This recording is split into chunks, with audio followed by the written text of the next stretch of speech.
இயக்குனர் பேரரசு அவர்களை அழைக்கிறோம்.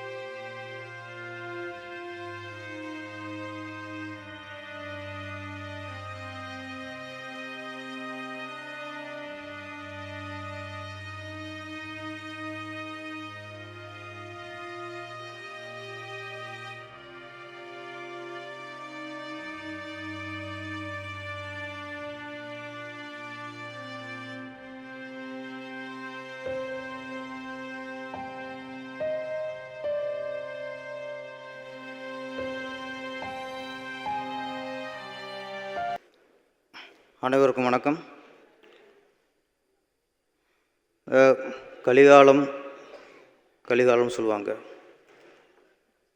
கலிகாலத்தில் வந்து நல்லவங்களுக்கு காலம் இல்லைன்னு சொல்லுவாங்க. அது எப்போ நம்பினோம்னா, எப்போ நம்ம அண்ணன் விஜயகாந்த் அவருக்கு உடல் சரியில்லாமல் ஆனதோ அப்போ தான் இது கல்யாணம் நம்பினோம்மா. நான் நல்லவங்களுக்கு ஒரு சோதனை அப்படின்னா, விஜயகாந்தை விட அண்ணனோட ஒரு நல்லவர் பார்க்க முடியாது. அவருக்கு இந்த மாதிரி ஒரு சோதனை வரும்போது நம்ம கல்யாணம் நம்மளுடைய போச்சு. நான் வல்லரசில் வந்து உதவி இயக்குனர். நான் 2 நாள் விஜயகாந்த் அவர் வந்து சார்னு கூப்பிட்டேன். அப்புறம் 3ஆவது நாள் சார்னு கூப்பிட மனசு வரல எனக்கு. ஆட்டோமேட்டிக்காக அண்ணன் கூட ஆரம்பித்தேன். திரையுலகில் எத்தனையோ ஹீரோட பழகிருக்கோம்.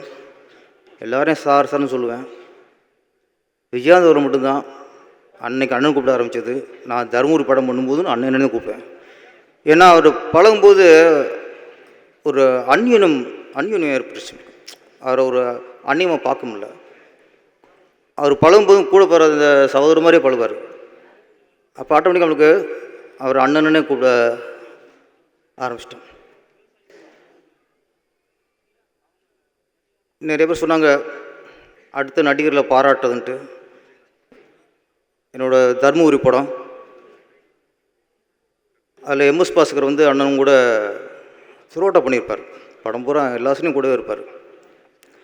ஒரு ஹியூமர் கலந்தது கதையை பண்ணியிருப்போம். படம் முடிஞ்சது. படம் முடிஞ்சு சாருக்கு ஃபஸ்ட் காப்பி போட்டு காட்டுறோம். எனக்கு படம் பார்த்துட்டு அண்ணன் என்ன சொல்லுவாருங்கிற ஒரு எல்லா டேரக்டருக்குமே இருக்கும். அது படம் பார்த்து சொன்னது, பேரரசு இந்த படத்தில் எம்எஸ் பாஸ்கர் தான் ஹீரோ பண்ணார். அதை சிரிச்சுக்கிட்டு எந்த ஒரு ஈகவும் இல்லாமல் எந்த ஒரு இதுவும் இல்லாமல் என்னை பாடுற மாதிரி சொல்கிறார், எம்எஸ் பாஸ்கர் தான் ஹீரோன்ட்டு. அந்த மனசு அதான் வானத்தை போல மனம் படைச்ச மன்னவனுங்கிறது. அண்ணனை பற்றி சுருக்கமாக சொன்னோம்னா, ஒரு நல்ல மனுஷனுக்கு, சிறந்த மனுஷனுக்கு என்னென்ன குணம் இருக்கணுமோ அத்தனை குணமும் இருந்த ஒரே ஆள் யாருன்னா நம்ம கேப்டன் அவர்கள் தான். தேசபக்தி, தெய்வ பக்தி, மொழிப்பற்று,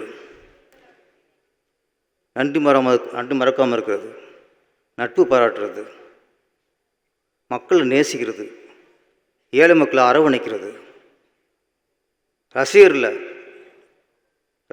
எந்த அளவுக்கு இவரை நேசிக்கிறாங்களோ அதை பல மடங்கு நேசிக்கிறது தான் கேப்டன்.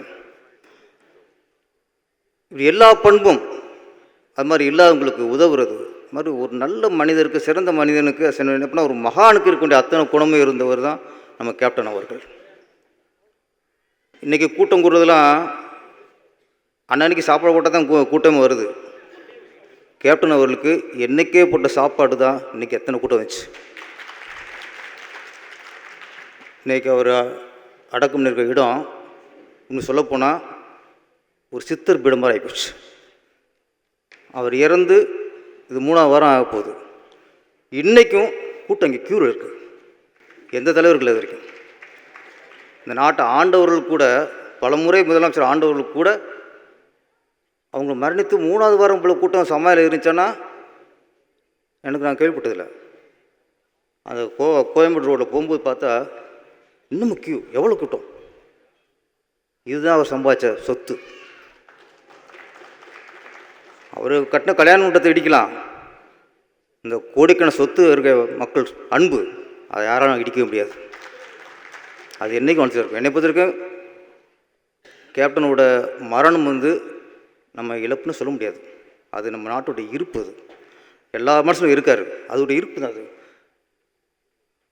இன்றைக்கி என்ன செலுத்துகிறோம், இது நடிகர் சங்கத்துக்கு இழப்பு இல்லை, திரைப்படத்துறைக்கு ஒரு இழப்புன்னு சொல்ல முடியாது.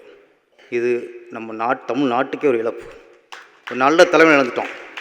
மக்களை உண்மையிலேயே நேசிக்கிற ஒரு தலைமை இழந்துட்டோம். அது நம்ம நாட்டுக்கே இழப்பு.